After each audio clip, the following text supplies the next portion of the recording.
Here at Paddy Power, we're the home of the Money Back Special, with some incredible offers every single week. Check out the website or app today. Terms and conditions apply. 18 plus. BeGambleAware.org. Hi there, thanks for joining us. It's the Racing Post Cheltenham Festival Postcast. Bruce Millington, David Jennings and Paddy Powers. Frank Hickey looking ahead to the greatest week of the racing year. 4 fantastic days. We've got all the best bets, all the big races, all the daily naps, and the boys will give us the one bet they would have if they were only having one bet. I suspect they're going to have a few more. Do bet responsibly. It's very easy to get carried away with the excitement of it all, but it's hard not to get excited. Looks like we've got the green light, so we're all systems go. Let's start with the opening race of the festival, and what a race it is. The Sky Bet Supreme is an absolute belter. Frank, how do Paddy Power bet? Yeah, at the moment, Steering for Launch and Shishkin are both 11-4. Abacadabra 6-1. Chantry House and Filler on the Roof 13-2. Captain Guinness, Edward Stone, both 16-1, and we're 18-1 bar. Lovely stuff. Frank, I haven't done a postcast with you for ages. I'm delighted you're here for the big one, so you can kick off. Who's going to win this race? And first of all, how good do you think this race is? I mean, they look really decent at the front of the market, don't they?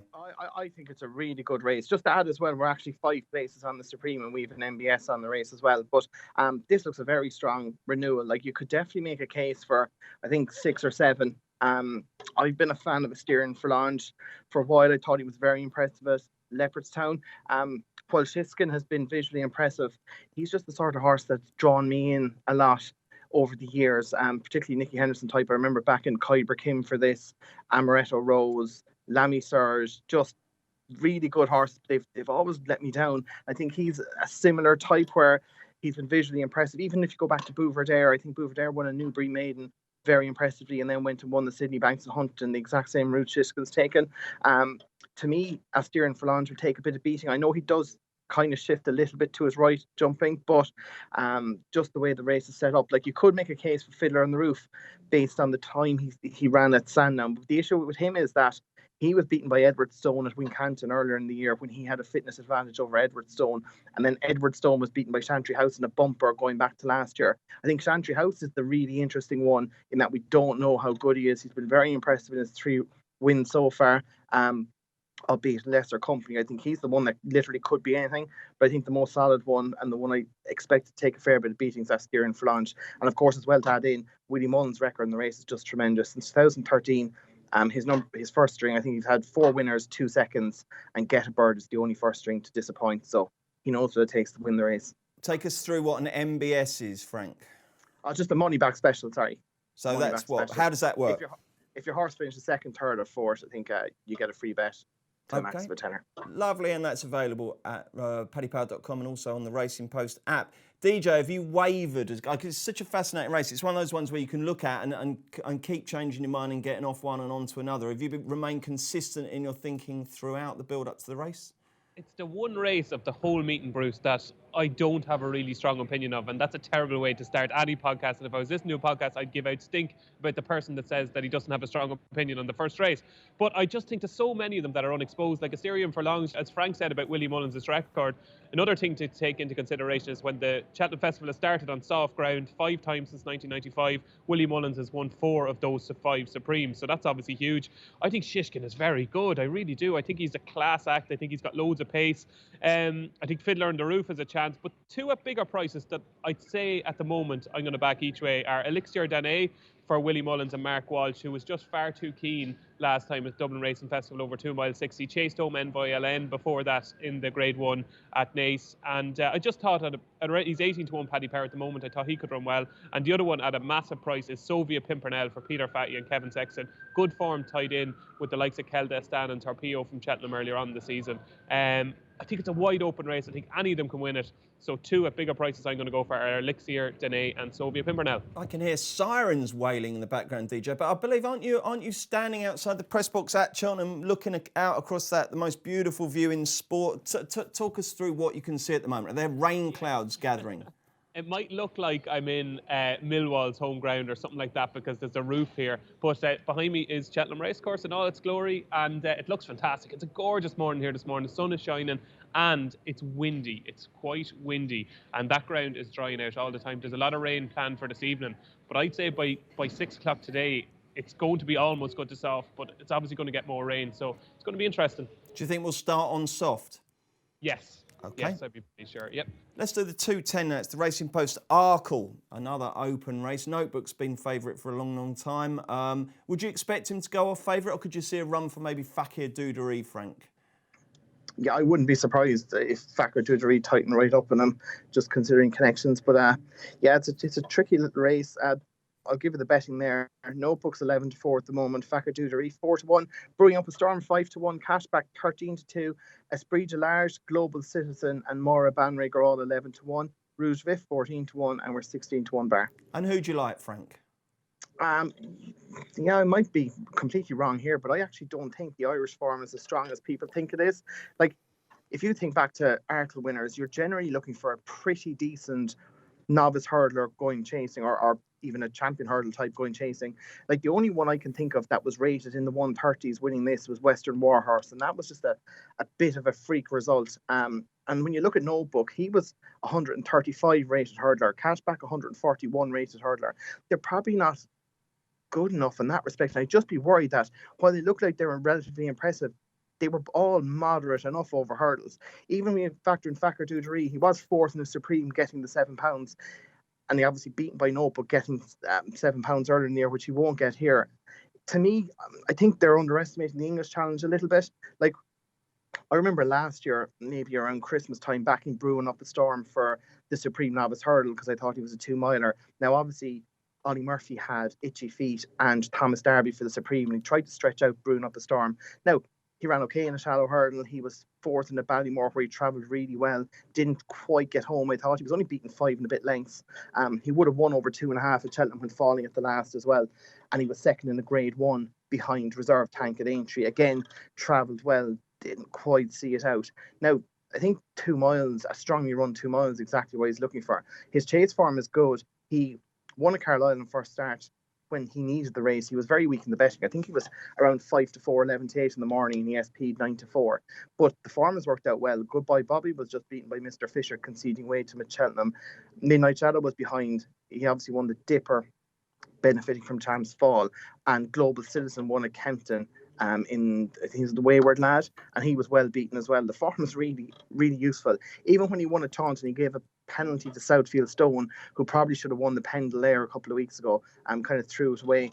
So, like, to me, the only issue is he's been off. He had a little bit of a setback. Now, Ollie Murphy said he could have run him at Warwick, but he decided to go straight to Cheltenham because he's a good record fresh. I think after a break, he's 3 from 3. From a hurdling point of view, he was rated 150, and my opinion is he probably got that rating without running at his best trip, which to me is 2 miles. He'll be held up. There's plenty of pace on here, obviously, with Notebook, Fakir, Cashback, Global Citizen, Mora Banrig, all like to be prominent. And I just think if he gets in a decent rhythm over the first 2 or 3, I can see him travelling really nicely, and I think he'll play a massive part here. Brewing Up a Storm for Frank. And before we get DJ's views, just to pick up on what Frank said about the great roll of honour the Arkle has had down the years. If you go onto Racing Post's YouTube and Facebook pages, we've got the most fantastic nostalgic feature looking back at some of those sources. It's well worth checking out. Really nice. DJ, your idea of the Arkle winner is? Yeah, I second that about the feature. It's Josh and Charlie. That is a brilliant watch. I really enjoyed it. Bruce, I'm kind of with Frank here in that I think the English are underestimated. But I just think of Brewing Up a Storm. He jumped very low up the home straight at Taunton, and that worries me a little bit. The one I like is Al Dancer, who I think is crying out for a strongly run 2 miles, and he hasn't got it all season. When he wanted to track here back in October, to me, he looked a ready-made Arkle type. He was very impressive. He was ridden more aggressively that day. He took it up on the home bend, and since then, he's just not been suited by the way races have been ran. At Doncaster last time, he traded really short and running against Mr. Fisher and Lisp. I thought that was a really strong race, and to me, he's the one that's going to be really suited by the way the race is ran. He's running 2, 3, 4-runner races and a 6-runner race this year. I think this is going to be a different kettle of fish. He started joint favourite for last year's Arkle, or for last year's Supreme, and He is 18-1 at the minute with Paddy Power. I think he's a better horse than that. He's rated 151. And to me, he's the one of the English that's been completely underestimated. So Al Dancer for me. It could be the sort of horse, couldn't he, DJ, that if he popped up, you'd look at it and you go back through his form, and as you say, joint favourite with the Supreme, you'd end up kicking yourself if you didn't back him. So I'm going to. Frank, I don't know why. Well, I do know why, because I just think she's too bad. I just thought Put the Kettle On might be a price. What do you think? Yeah, well, she obviously hasn't run since beating Al Dancer, has she? When was that back in? No, was it October or November? Yeah, that's right. I'll just check. Yeah, it was November. Obviously, yeah, if you took that form, literally, she'd have a big chance. You just wonder, like, were they keeping her for, like, it was soft ground that day, but most of her form before that was on good ground. So just wondering, were they keeping her for the better ground? Like, I think she'd probably have a better chance if it was decent ground. And as well as that, she's another front runner, and it's probably not going to set up for the likes of her. I think it's just going to set up for the likes of Al Dancer, Brewing Up a Storm, even Fakir if they hold him back. I know they're saying they felt they should have pushed on with him at Leopardstown, but I wouldn't be surprised if they just rode him third or fourth here and let a few of them crack on. Okay, that was a very polite way of saying don't back it. 3:30s, the Unibet Champion Hurdle, 2 miles obviously, and the most unusual champion hurdle field I can ever remember. There's loads and loads of runners, no outstanding candidate, a load of long shots, really, really catching the eye. I mean, I'm fascinated to hear what Frank and DJ make of it. Frank, give us the betting first and then tell us who you think will win. Yeah, our money back special applies here as well, and we're 4 places too. Epatante 7-2, Pentland Hills 5-1, Sillis Emery 6-1, Darver Star Stars and Super Sunday are 10-1, Curse of Blime and Fusel Raffles are 14-1, and we're 16-1 bar. This is it is a substandard renewal. It's not a terrible race, but normally when you're looking at a champion hurdle, you're looking for a horse that's potentially going to be rated 170. Now, I've seen people make the point that their 170 rating is generated by winning a champion hurdle. But the only thing I'd say is most of these have had plenty of goals to try and generate a decent rating. And even when you're taking Epatante, my issue with her, it's not so much that maybe the undulating track is a bit of an unknown because of what happened last year at Cheltenham. But she wore a hood, and I'd say the occasion may have got to her as well. She was very keen last year as a novice. Now, she is better this year, but she's a real turn of foot sort of horse, and I'd just be worried that if this is run at a strong pace, which with Not So Sleepy, Petit Mouchoir and Super Sunday I imagine will be handy, it probably would be, that while it will drag her into the race, I just wouldn't be convinced about her up the hill. I had a bet on this a couple of weeks ago, and I'm pretty happy where he's sitting. That's Sillis Emery for Willie Mullins again. Like, my reasoning was simple. He was about 10-1 for the champion chase at the time, probably the hottest champion chase we've seen in a long time. And yet he was in and around double figures for a champion hurdle, which was the weakest champion hurdle we've seen in a long time. From a pure ability perspective, he's probably got as much, if not more, than most of these. His jumping was very sloppy at Gore, and he'll need to brush up.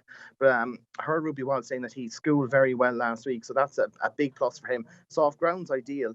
And just, as I said, he's an 8-year-old. He hasn't had too many goals over hurdles. Like, if you go back to even as a novice, Mellon was second in the Supreme, and he beat Mellon then at Punchestown in the Grade 1, and Pingshoe had won the Grade 1 at Aintree, and he beat him there as well. So he is useful. He's got ability. Like, in a bad year, I think it's significant they've aimed him back here. I think it might prove to be a masterstroke, to be honest. Interesting. DJ, who do you think is going to win this? Well, I think the only way after the race we're not going to say that it was a really bad champion hurdle is if Epatante wins, because she's the real one that could be a star, and I don't think any of the rest of them can be stars. And, you know, there was a few issues last year in that Mayor's Novice hurdle. She jumped desperately, and her key thing is she's a really, really slick jumper this season, and I love the way she's been seeing out her races. In the Jerry Fielding at Newbury, she was really strong from the second last of the line after making a mistake. In the Christmas hurdle at Kempton, she needed gears to get out of trouble down the back straight, get herself into a challenging position. She did that, and she went right away from the likes of Silver Streak and a few other decent yardsticks that are not good enough. I think 7-2 is really, really fair about a filly that could just be a star, and the rest of them are nowhere near stars. So confident vote for Epatante for me. Are you worried about the reported coughing recently that Nicky Henderson told us about? Yeah, like Frank, I've been on the preview night circuit, and this has cropped up quite a lot about the coughs. And a lot of people, like David Mullins said, I said to him, I was emceeing him one night, I said, would you be worried about a cough for Epatons? Because it was the day it happened. And he says, absolutely not. He goes, we have every second horse we have in the stable is coughing every second day. He said, it's completely normal. Could just be a little bit of a cold. She'll be fine. So no is your answer. Okay, now then, this is a big test for you two because you both like to give very expansive, eloquent answers. We're going to do the big 3 races in full every day, and then the other 4 races, I'm going to just, all I want is the name of your fancy. I don't want any other reasoning, just that, okay? Because otherwise we will be here all night. 250 Cheltenham Tuesday. Frank the Tank, who's your selection? Discorama, each way. Okay, DJ? CPAJ. Okay, what have we got now? Oh, we'll do the mares now. It's Benny de Dieu versus Honeysuckle at 4:10. Frank, who wins this? Benny. And DJ? Benny. Well done, lads. 450, the Novice Chase, the Northern Trust. Frank? Beakstown. Okay, and DJ? Hold the note. Lovely. And the 5:30 finally, the National Hunt Chase, over 3 miles and 6 furlongs. Who do you fancy, Frank? Carefully selected. And DJ? Yeah, carefully selected. This is the worst race of the week. Well played, lads. Just the word. Day 1 naps. Frank, who's your best bet on day 1? I'll go with Beakstown. Who, sorry? Beakstown in the Novice Handicap. Okay, lovely. DJ, who's your nap on day 1? I was going to go for Hold the Note in the same race, but I'm going to change it because people like doing doubles. So I'm going to go for CPAJ in the 250. Lovely. Let's move on to day 2 then. And we'll start with the RSA Chase. I think there's 10 runners go to post. Potentially decent race. Frank, give us the betting first and then we'll get David's tip. Yeah, Manila Endo is 130, Champ 7-2, Allaho 9-2, Copperhead 5-1, Battle Over Dying 9-1, Easy Game and Slade House are 10-1, and we're 20s bar. DJ, everyone's been all the judges, all the Trudies have said Champ is the lay of the week and he has been displaced as favourite. What do you think is going to happen? Yeah, I love the way you set that up, Bruce. All the Trudies are saying the Champ is the lay of the week, and this idiot here really fancies Champ. I just think with Champ and Epatons, like the way they're being treated in the lead up to the festival is as though they're 6-4 favourites, the two of them. Like we're being really, really harsh on them because of, you know, I would say minor enough issues. I don't think Champ is that bad of a jumper. I was sitting beside Robbie Power on the plane to Birmingham last night, and he said to me that he thinks he's a terrible jumper. And I went again this morning and looked back. I don't think he's terrible at all. All right, he doesn't get that high at his fences, but he does land running. I think ability-wise, he's definitely got the most ability in the race. If people are worried about him falling, Mike Bite fell in the Coat Star Novice Chase, and that was the worst fall I've ever seen nearly. And he came back and won the RSA. Top of the game fell at Newbury, and he won an RSA. They're novices for a reason. I think Champ has got loads of ability, and I think if he does jump smoothly, which I think he can, I think 7-2, like Epatont in the Champion Hurdle, is more than fair. That was a bonus, wasn't it, DJ? Getting sat next to Robbie Power. Did he give you any little whispers? Did he tap his nose and say, you've got to have a few quid on this? Well, you know, Bruce, we did the Cheltenham Festival preview in the Racing Post last week, and all Tom Siegel could talk about was Copperhead. And I asked Robbie about Copperhead, and he goes, I'm not going to ride him. I'm going to ride Slade House instead, who's 16-1. He said the two of them did pieces of work last week, and Slade House did the best piece of work. And he said he's pretty sure he's going to ride Slade House, and he's riding Slade House over Copperhead, despite the fact that he's 4 times the price. Blimey, that is interesting. Frank, what's your RSA view? Yeah, I'd be negative about Champ. I know what Dave's saying, but like I watched that race, and even when I was watching it live, I wasn't happy with his jumping before he fell. I just think he, and as well as that, even if you go back to last year's Ballymore, was he not outstayed by City Island? Like again, he travelled better than I thought.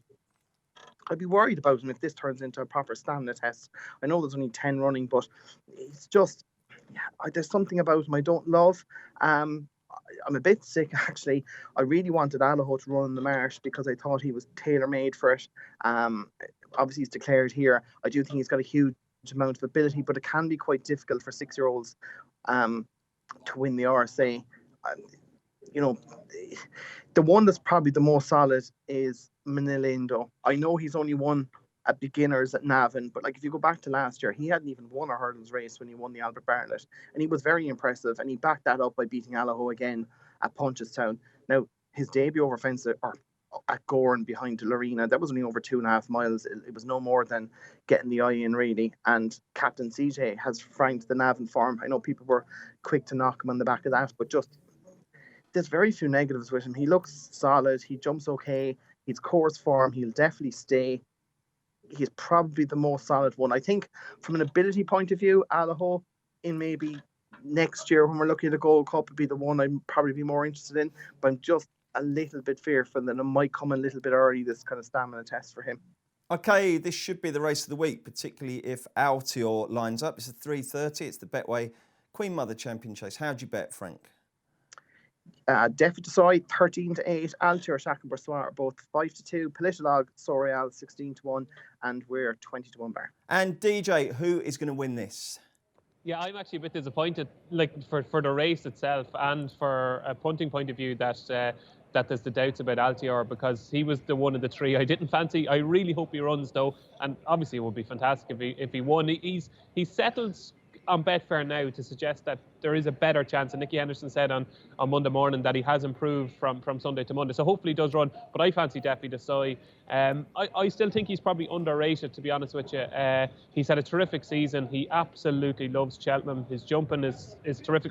I don't think he got the credit he deserved for beating Undeso in the Clarence House. I know they crawled, but at the start of the season we were saying, oh, would Defi Desoi have enough speed for 2 miles? Now all of a sudden we're saying, oh, he's the fastest in the race. He stays 2. I just don't see any negative with Defi Desoi. I think he's the one that's made the improvement into a champion chase winner, and he deserves to be favourite, and I think he'll win. And Frank, who's your idea of the winner here? Yeah, I'd agree with David. Defi Desoi, again, people were knocking him for getting beaten by Shack Boursois last year. You have to remember, it was the 6th start of the season, and Shack Boursois, it was only his 2nd start. He definitely had the freshest angle over him, and he had been campaigned over 2.5 most of the season as well. So probably was a little bit of a culture shock to drop back to 2 miles. But he's definitely improved this year as well. His jumping is grand. He's tactically versatile as well. He can be ridden just off the pace or held up a bit. He's a turn of foot, but yet he stays further. There's just so much to like about him. And he rarely runs a bad race. His 2nd season hurdling, I think he put a line completely through that because the Philip Hobbyards had a virus at the time. They were really struggling, and like when you take that out of it, his form has just been really rock solid, and Altior hasn't been his best probably in 18 months at least. Like if he replicates the run last year in this race, it won't be good enough to win this renewal. The unknown probably is Shack Boursois. Apparently he's working unbelievably well at home, but the one worry would be he was impressive at Leopardstown, but it looked a really tough, hard race he had there. But he's obviously very unexposed. You'd question as well, will he have the experience for this? I suppose the plus for him is it's only 7 runners, which will be in help. But I just think there's no negative with him really. I really like him, and I think he'll be very difficult to beat. David, how many Dublin racing festivals have we had now? 3. Is there any evidence, have either of you seen any evidence that horses that run there leave their race behind at Leopardstown and don't transfer that? I mean, what is there a trend developing at all that says that you're better off missing that and not having a hard race at Leopardstown? I think last year the ground was really quick at Leopardstown, so the likes of Bell's Hill, Road to Respect, that left their mark on them in the Irish Gold Cup. So there was certainly horses last year because the ground was so quick. Obviously this year the ground was softer. There was loads of winners came out of it the year before. So I think it just depends on the ground, and it was obviously softer this year. So I'd say it'll be fine. You'd want it to be a benefit, wouldn't you? Because otherwise you're going to start getting all these horses running up until Christmas and then never being seen again. Let's talk about the fantastic Tiger Roll. He's in the 410, the Glenfarclas Class Chase, better known as the Cross Country, looking to win it for the umpteenth time in a row. He's favourite, but there's a lot of confidence behind this horse over from France, Easy's Land. So, Frank, what's the latest betting? Yeah, at the moment, Tiger Roll is even money. Easy Land 3-1. Might Bite, Ergen, De Graney are both 12-1, and I'm just going to go 14-1 bar because there's too many French horses there for me to try and pronounce. Yeah, tell me about it. The most pathetic pronunciation of Urgent de Grigane I have ever heard. Urgent de Granny. Come here, we need Dukey for this bit. I gave up French after first year and stuck to Spanish and German because my French was appalling. Dukey pronounces those French horses absolutely beautifully. He's got the whole accent, hasn't he? Really has. DJ, is this a penalty kick for Tiger Roll, or do you think the French horse could give him something to do? I think it is, Bruce. I think the key thing here are the jockeys. I was at a couple of preview nights, and the vibes were that Derek O'Connor was going to be riding Easy Lands because JP McManus had bought him since his last run, but he's not. Who is? I don't have it in front of me. Frank, Jonathan Puganu or something. Yeah, Jonathan Puganu. Yeah. Yeah, obviously, look, maybe he's effective. Visually, he wouldn't be the most aesthetically pleasing jockey I've ever seen. Just think with Tiger Roll, his enthusiasm is infectious, really. And speaking to Keith in the lead up to the race, he's every bit as enthusiastic as he was last year. Like, he won the race by 22 lengths last year. Realistically, he could have won by 44 lengths.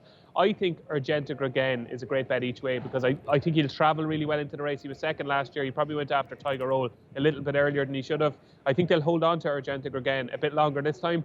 And I think he'll definitely finish in the first three, but I think Tiger Roll will win. And what have you got for us, Frank? Are you just going to sit and watch the great horse, or have you got a betting angle? Not really. I think he'll win. I hope he wins, because I think if he gets beaten, it'll just burst the bubble for the Grand National hat-trick big. Do you know what I mean? Like, as in, I think people be deflated a little bit. Well, if he goes and wins relatively impressively, it'll be full steam ahead for the National, and everyone will be building up that he's in great form and he'll be the first horse to win 3 in a row. So I do hope he wins. Just going back to last year, like, as in, he's won so easily. I know the French horse, there's a bit of hype behind him. Like, it's hard to know what he actually achieved in that handicap at in December. Like, Outsam was only 13 lengths behind him.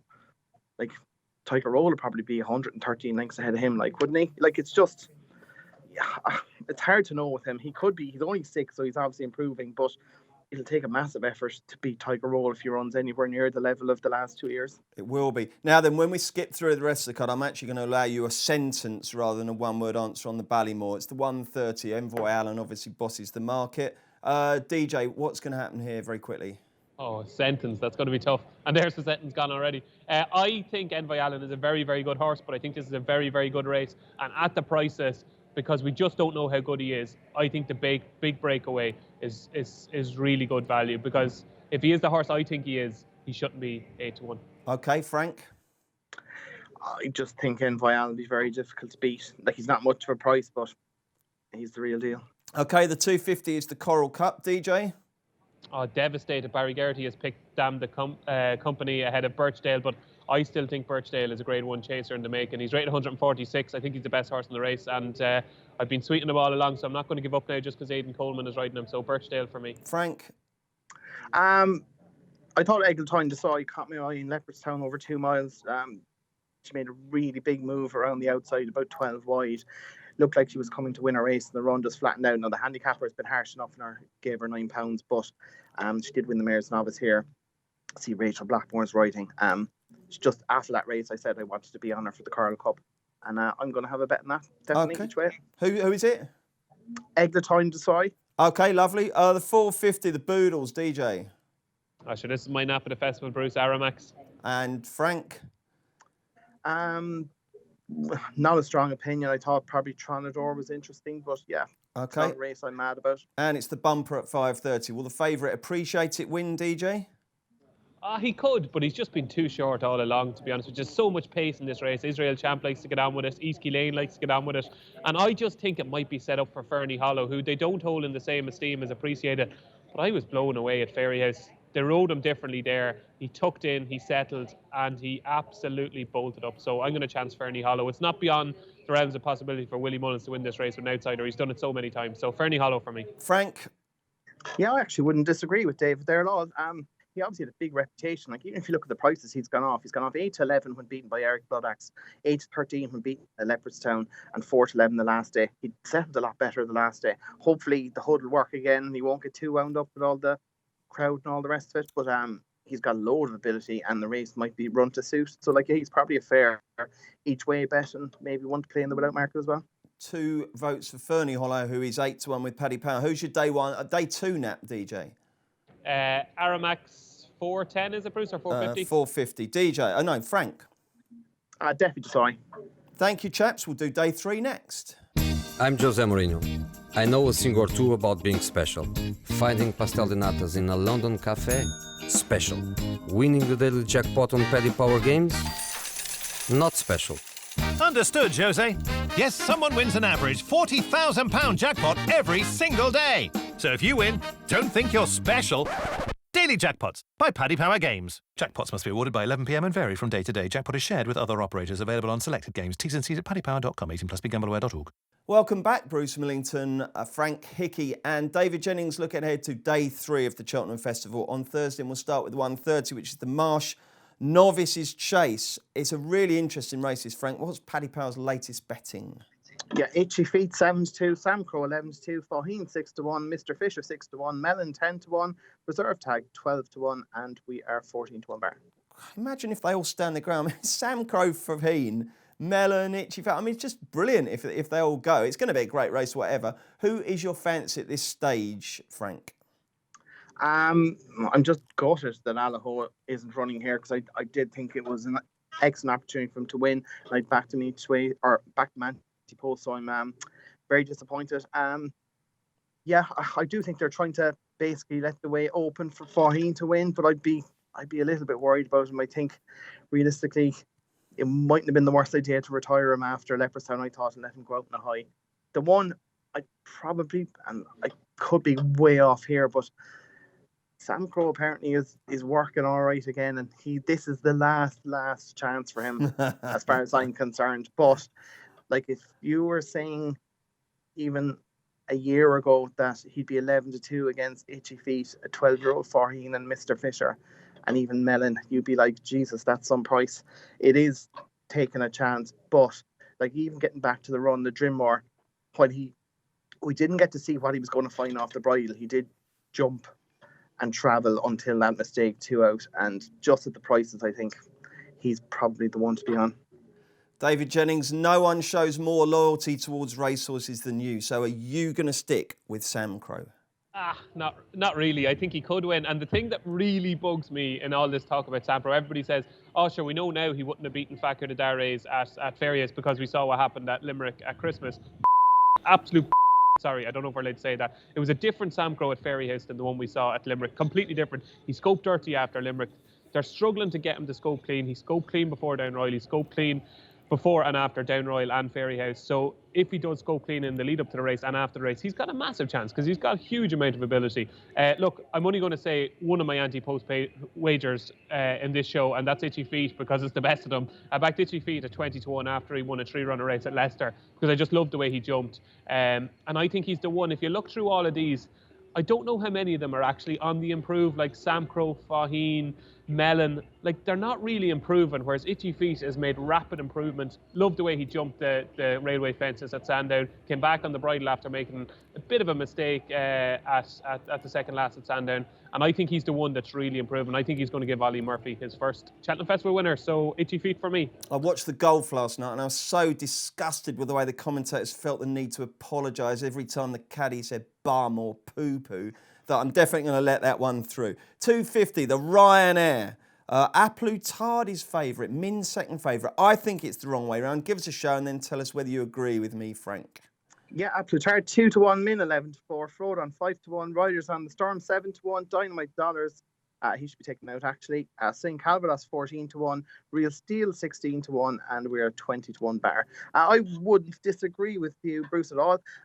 Aplutar, he is favourite, I think, based on the impression he made when he won the Close Brothers last year. Now, that was visually very impressive, and even the time from the third last in was very strong. But my issue with it would be he was well beaten at Punchtown over 3 miles, subsequently by Delta Work, and he'd no real excuse for that. Like, he was beaten before stamina became an issue, and then the form of that handicap last year too wasn't great. Like, there hasn't been too much Franking come out of it. Like, in Roaring Bull has won the Paddy Power about 4 or 5 races after it, but he'd come down the handicap a bit. Then he's been hammered in Navan by Ballyosheen, albeit he might have needed the race, but he was getting plenty of weight, and he's beaten a non-fit Chacan Boursois over 2 miles. Chacan Boursois definitely needed the run. So to me, it's like you're basing that price off one run at Cheltenham last year, and to me, Min has achieved more. Would I want to back Min? Probably not. Not that I think Cheltenham's an issue. He's run really well there plenty of times, but I just think he runs very slightly below his very best at Cheltenham. Around Aintree, I could see him going back there and winning impressively. Look, I've been on Riders in the Storm since the start of the year. I'm on my own in the office. Nobody else thinks he has a chance, but the impression he made on me at Aintree, I backed him after that. I just thought he travelled and jumped, and he's a horse transformed. I know David was keen on him last year as a horse. Like he's improved with every run too. Like he's kicked Paloma Blue and on the blind side out the way at Ascot, and everyone's knocking him because Traffic Fluid was ranging up to take him at the last at Ascot. But the key to that race was he took on Suriname about 6 out because he wanted to basically beat Suriname, and Sam Twiston-Davies disregarded the other two, and they're walking home as a result. If he had ridden a more even tempo there, he'd have beaten Suriname easy. Like Suriname's taken a crashing fall because Riders in the Storm has basically had him exhausted. He's got serious ability and he's jumping really well, and I'm still really bullish about him. I think he's got a massive chance. I've heard as well he's bouncing at home. The one issue was, did he have too hard a race at Ascot? But apparently he's bouncing at home, and I think he's got a huge chance here. I really, really do. It's always even more satisfying, isn't it, Frank, when you tip a winner and you were the only one who fancied it and everyone else is telling you you're absolutely mad. More of which later when DJ gets to his Gold Cup fancy. But first, before we get to that, DJ, who do you think is going to win the Ryanair? It's funny, I only think 2 horses can win this race, and it's Min and Riders on the Storm. With Min, it's everything that's been said already. He's 4 from 5 over 2.5 miles. He posted an RPR of 180 in last year's Melling Chase. He is a 2.5 miler, I think. If his jumping is just a little bit lower and a bit less extravagant, he's just been giving his fence a bit too much air this season. He's the best horse in the race, and anywhere else, any other track, he'd be a much shorter price and he'd be a strong favourite. It's funny, coming back from the airport, I gave who I think is possibly the best judge in racing, Roy McElligott. It's a guy you might know, I don't know, he does Gordon Elliott's race planning, and I said to him, I said, we're going through different races, what do you fancy? And it came to the Ryanair, just presumed he'd fancy either Min or Absolute Tar, and he says, I really fancied Riders on the Storm, and says, I think he'll win that race. And I watched a few videos this morning, going back to Aintree, when he beat Cepage. Now, Cepage was giving him £7, but you're right, Frank, it was watching the race, like, it was effortless, everything was effortless. And even at Ascot, before he beat Suriname, like, everything seems to be effortless for him this season, his jumping, the way he's travelling, and I think potentially he's the only horse that could beat Min, but it's just always in the back of my head that this horse was let be sold for 50 grand, suggesting that there's some underlying issues, and I just wonder, in the heat of battle in a Ryanair, will them issues surface? But yeah, he's got a big chance, Riders on the Storm, but I do think Min is the most likely winner. The 3:30 on Thursday is the Paddy Power Stayers Hurdle, in which superb Paisley Park bids to follow up last year's memorable victory. He's very, very short, Frank. What's the latest betting, and what is your assessment of his chances? Yeah, just 1 second. I'd clicked on the without market. He is 4-6. Somerville Boy 8-1. Emmetom 10-1, along with City Island. Penhill 12-1. Apples Jade 14-1. Bacardi 16-1, and we're 20-1 bar. Look, everyone's comparing him to Big Bucks. I actually think he really reminds me of English Streaver. He was one of my favourite horses, and he also used to hit the flat spot and power up the hill. And Paisley Park, just whenever it really reminds him, I can't see a situation or scenario that will get him beat. Like, we were keen to kind of be against him in the Cleeve Hurdle because we felt that there was no pace in the race and that it could basically run at a bit of a crawl and turn into a sprint, and that might catch him out. And that's exactly what happened. But it didn't catch him out. He still had the ability to quick and pass Somerville Boy and beat him. I'd be a little bit worried that if this is run at a proper test for Somerville Boy, I'm not convinced he'll get the 3 miles. One at a price that's a little bit interesting is Ronald Pump. He's progressing very quickly this season. Obviously, he campaigned over fences as well. He was second in the Drinmore behind Fakir when Sam Crow fell, but he ran an incredible race at Leopardstown, the Pretemps qualifier, when he was second off top weight. Came home like an absolute train. I think James Ryan, who's very shrewd, was saying his section was something unbelievable that day. Obviously found out over fences behind carefully selected last time, but I just wouldn't be surprised if he's ridden to kind of pick up the pieces, and if he hit the frame, he'd probably be about 7 or 8-1 the without market, and that might not be the worst play in the world. Yeah, Kills and a few other judges have been mentioning Ronald Pump. I did a preview with Aidan Coleman last week, and I said, what's the danger to Paisley Park? He said, me falling off, and I'm not planning to do that. He's very, very confident indeed. Do you share his confidence, David Jennings? Yeah, Bruce, I'm not going to take up too much of your time. I think He's probably, of all the shorties, him and Benny to do are probably the most solid, I think. As regards the betting without market, I'd be interested to hear from Frank what price City Island is, because I don't think he's lost as much of his ability as his price suggests. He's only ran 2 races over fences. He didn't really take to fences, and Martin Brazel has been really, really happy with him. I think beating Champ last year, obviously Bruna Up a Storm was in the race as well. I think that was a strong Ballymore last year, and I think he's a good horse. So I'd be interested in City Island without Paisley Park. Okay, selections. Oh, sorry, go on, Frank. Sorry, we're just 5-1 that, David. City Island without. Fine. I think that's more than fair. Lovely stuff. Okay, let's have selections only for the other 4 races on Thursday. The 210s, the Potemps. Frank. Relegate. DJ. The Storyteller. 410, the Brown Advisory, and Mirabelle Stud Plate. Frank, who wins? Bellamy to picked on. And DJ. Oh, Bellamy the picked on. I wasn't expecting that, Frank. Why? What price is that? Is that a large price? I backed it at 33. Yeah. Oh. He's just a mass. It's basically all on the run the Best Victor Gold Cup when he was nearly brought to a standstill 2 out. He's detached 15 or 20 lengths. He's ended up coming 4th, and he's £6 lower now. And Venetia actually has a good record in the race, albeit going back a few years. But he's a very fair price. The 450s, the Mares Novices. Who do you fancy, Frank? I backed Dolceta Anti-Post, and I think there's not much between a lot of them, but I'm still hopeful enough. I think she was 3rd string on jockey bookings the last day, and she jumped not inadequately, really. I think if she sharpens up the jumping, there are only 2 hurdles in the last 7 furlongs. There's more to come from her, and I think it's between her and Colreevy myself. But I'd be hopeful she makes the job done. Who do you like, David? I'm absolutely devastated Santa Rosa wasn't in the 5 days. It's a disgrace. She should be running, and she's not. But anyway, in her absence, I fancy Colreevy.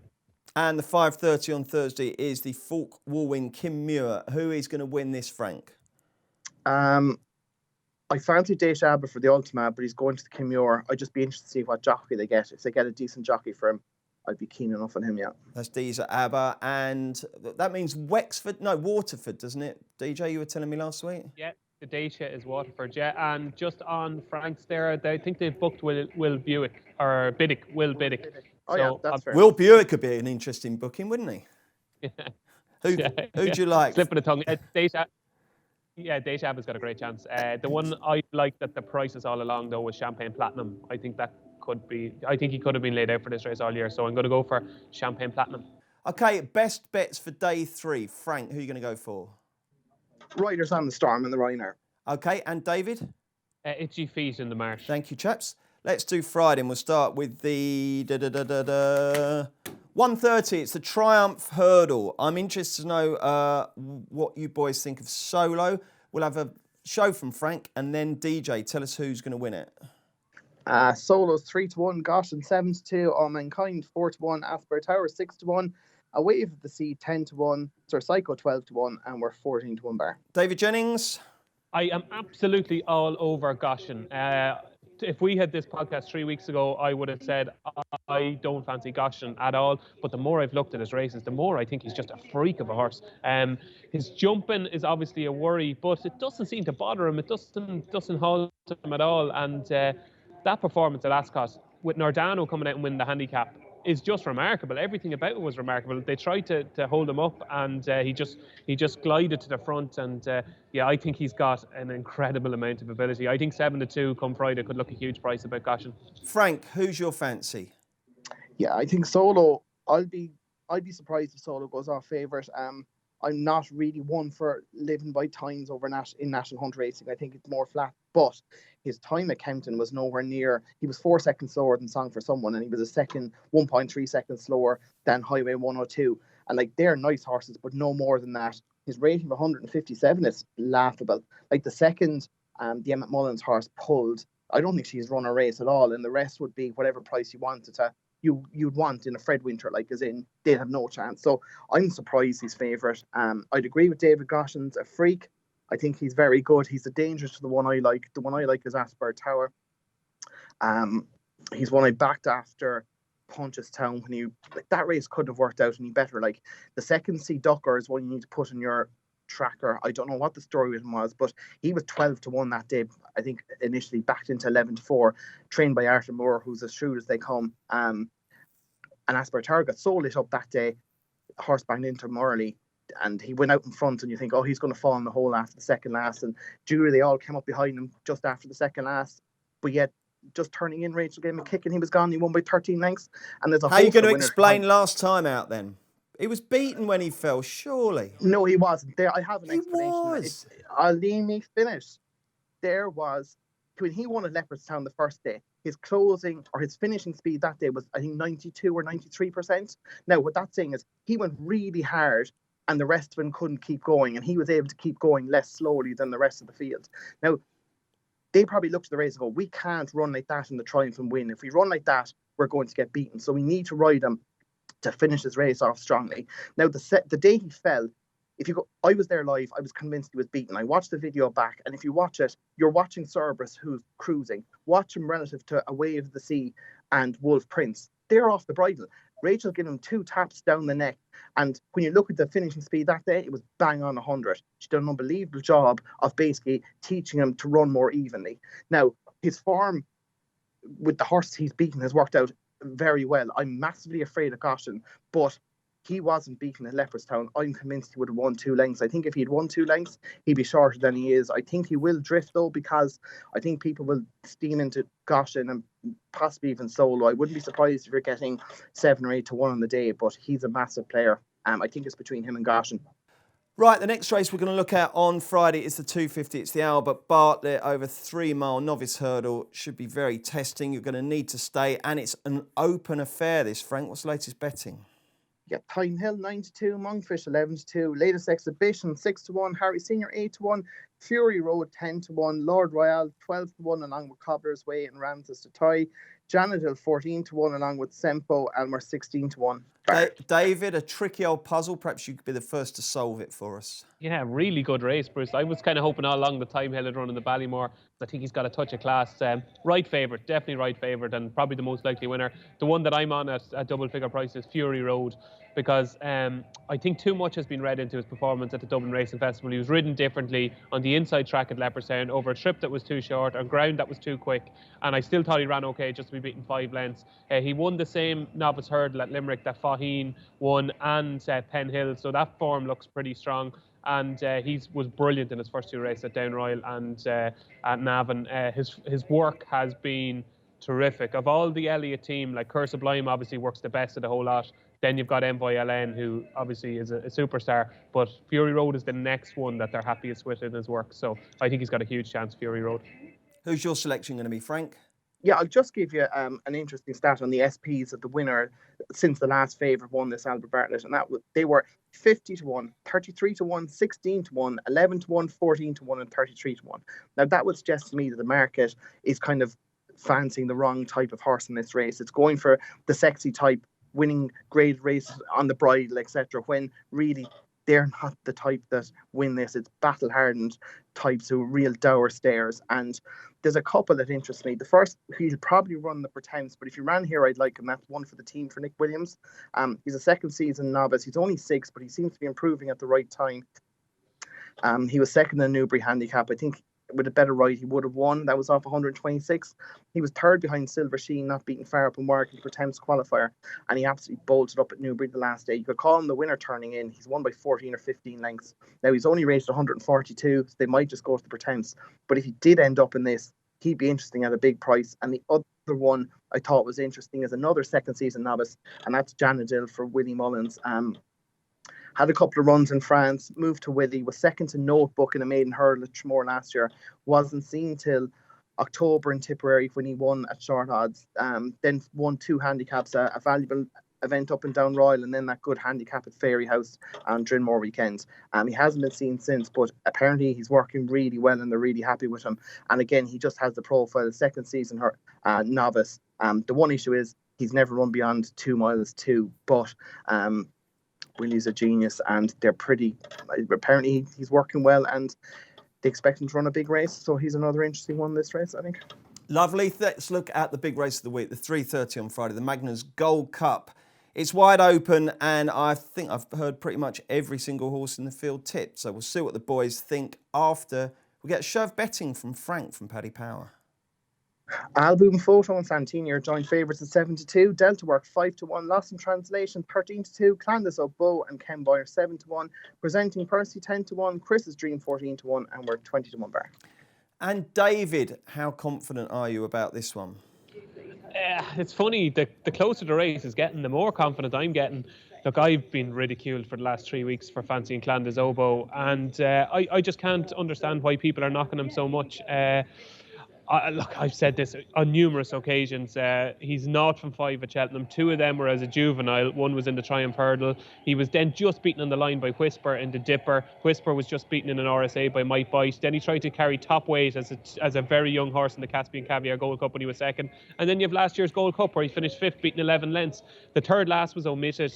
He had to zigzag his way around that fence. I think Harry Cobden had to make his move quicker than he would have liked. And I thought he just was ridden too aggressively, to be honest with you. I thought he could have conserved his energy a little bit better. He got to Mike Bite and Native River. He brought the pack to them, and I think he is a very, very good horse. The key thing with him is he's going there fresh. Last year he ran at Ascot in the rescheduled Denman Chase, and that just took the edge off him a little bit. I think any other horse that won the King George by the distance he won the race by would not be the colour and the price that he is. And I'm very confident. I think you'll see a massive run from Clandis Oboe. Do you agree with that, Frank? I do think I was going to make a point about the freshness. I think that's the key to the Gold Cup these days. Like, if you go back, everyone's making a point that, Album Photo can't win the Gold Cup because it's very difficult to win 2 Gold Cups in a row. But the point I would make is, how many horses win the Gold Cup at 7 and come back fit and healthy the next year to have a go? There's not that many. Like, I'm just looking through. Kicking Kin won at 7. I don't think he got to come back the following year. War of Attrition, Cotto Star, obviously beaten by Denman when he was 8. And obviously Sight John won at 7, and he didn't get a chance to come back the following year. Now, Best Mate's the last one to do it. And I looked at his profile. The 2 years after he won the first Gold Cup, he ran in the Peterborough Chase at Hunted in November, and the first year he ran in Kempton, the King George, and the second year he ran at Leopardstown. And he didn't run again. He went straight to the Gold Cup, and he obviously won both times. If you look at Native River as another example, he had a load of runs the year he was 3rd in the Gold Cup, and the following year he had 1 run into Cheltenham and he won the Gold Cup. Album Photo again last year, the 1 run in Cheltenham, goes and wins the Gold Cup. I think it is a positive for Clandis Oboe, but I just think that Album Photo is only 8. He's only had 3-4 runs since his novice season over fences, and obviously he's won a Tremor twice, won a Gold Cup, and got touched off by Ken Boy at Punchestown. He could actually improve a little bit as well. And if you go back and watch that Gold Cup, he won impressively. He was very impressive, I thought. He made a bit of a mistake at the last, and he still won easy. I just think he should be shorter than 7-2. Like, the fact he's the same price as Santini, I'm not saying Santini can't win, but they definitely don't have the same chance of winning at the moment anyway. And to me, I think he's a right chance of winning back-to-back Gold Cups. I really do. Okay, excellent. I'm going to put up a little one here, and I think Bristol Domain is way too big at 25-1. I think he's an excellent each-way bet. Right then, let's see what else the boys fancy on Friday. We'll start with the 210. It's just names only, chaps. County Hurdle. Who wins it, DJ? Eldorado, Alan. Who wins it, Frank? I actually haven't had much of a look at it yet. That's all right. You can pass. That's no problem. The 410 is the Fox Hunters. Who's going to win this one, David? Staker Wallace. Staker Wallace for David. Who for Frank? Staker Wallace. Okay. Didn't sound very convincing. No, it's actually the pretty... You take everything you hear on these preview nights with a pinch of salt, but I did one with Nina Carberry, and she was very, very convincing when saying you want to be getting involved on Staker Wallace. So that echoes what David has said on the Irish preview circuit. The 450 is the Grand Annual. DJ, who wins this? I've 2 here, Bruce. Brie Landas, I think, has got the exact profile I want for the race, similar to Le Parisienne. And Lisp, I think, is well handicapped off mark 144. So they'd be my 2. Frank? I'm going to throw one here at a wild price. He's also in the Brown Advisory. But if Eamon on Canuck ran here, I'd be very interested. I think he's around the same mark as went 4th in the Brown Advisory last year. And that was a race that looked really strong. Sarah Delac and Janika were 1st and 2nd. The right horses came to the fore. And the last time he won was over 2 miles. So yeah, he's won at about 33-1. If he ends up in the race, I'd be very interested. Okay, and finally the 5:30, the Martin Pipe. David Jennings. Oh, Front View. I think Front View is going to go off ridiculously short. He looks the best horse in the race, and he's going to be getting £6. So Front View for me. Currently 6-1. Who do you like, Frank? Yeah, he looks very obvious, and having John Joe O'Neill on board is a humongous positive as well. He's a brilliant jockey. 2 votes for Front View. The Friday nap, David, is... Flanders Oboe, 3:30. And Frank, who do you like? Staker Wallace and the Fox Hunter. Excellent. Okay, and your nap of the week, chaps, your one bet that you would have above all others. Who are you going to go for, David? Aramax 4:50 Wednesday. And Frank?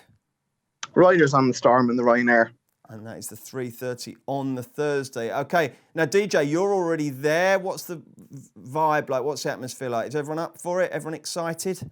Yeah, obviously it's been a strange build-up this year with the coronavirus and the Betfair market, and people wondering would it be on and would be allowed to travel and all this kind of stuff. But like in the press room today, it's all pretty positive, and there's nobody even talking about it too much. So fingers crossed we get to go ahead, and I think it'll go relatively smoothly. And I can't remember a Cheltenham Festival where so many of the races, especially the grade ones, are so competitive. To me, I know it hasn't started yet, but to me, it's a really competitive Cheltenham Festival this year. Absolutely, it really is. Well, have a great week, DJ. We look forward to your input in the Racing Post throughout the week. DJ, it's your last Cheltenham before you have a child, so enjoy it. Frank, it's your first Cheltenham with a child, so I don't suppose 4 days of boozing and betting are lie ahead of you, do they? Oh no, I'm in the office every single day, so it'll be really busy. I probably won't get to see too much of him now because he's in bed by about 7:15 every evening, and I won't be home before that. So I'm in at 7 and be set 8 o'clock at least before I'm home. So I'll have to do a bit of catching up at the weekend with him. Thanks a lot, guys. That's great. I hope you both have a great week betting. I hope you enjoy yourselves. Everyone watching, don't forget to bet responsibly. Hopefully the lads have helped you bet a little more successfully. Don't forget, if you enjoy the shows, please make sure you rate, review and subscribe wherever you're watching or listening. That includes SoundCloud and YouTube. We're back on Friday looking ahead to the weekend. Loads of great more stuff. Keep it with the Postcasts. Check out Paddy's Rewards Club. Simply place 5 bets of £10 or more across any sport in a week, and you'll get a free £10 bet the next week. T&Cs apply. 18+. BeGambleAware.org.